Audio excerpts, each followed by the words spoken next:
కథానాయకుడు ఆది టైటిల్స్ విషయంలో ఫాలో అవుతున్న సెంటిమెంట్ అందరికీ ఆశ్చర్యాన్ని కలిగిస్తోంది.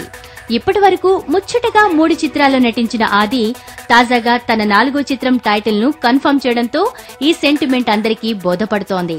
పరిచయ చిత్రానికి ప్రేమ కావాలి అంటూ అచ్చమైన తెలుగు టైటిల్ ను పెట్టుకున్న ఆది తదుపరి చిత్రానికి లవ్లీ అంటూ ఆంగ్ల టైటిల్ ను ఎంపిక చేసుకున్నాడు. ఇటీవల విడుదలైన తన 3వ చిత్రానికి సుకుమారుడు అనే టైటిల్ ను పెట్టుకున్న ఈ యువ కథానాయకుడు తన తాజా చిత్రానికి రఫ్ అంటూ నామకరణం చేసుకున్నాడు. ఈ విధంగా మొదట తెలుగు, ఆ తరువాత ఆంగ్లం అంటూ ఆది ఫాలో అవుతున్న టైటిల్ సెంటిమెంట్ వైవిధ్యంగా ఉంది. ఇకపోతే సుకుమారుడు తీవ్రంగా నిరాశపరచడంతో తన తాజా చిత్రం రఫ్ పై ఆది బోలెడాశలు పెట్టుకున్నాడు.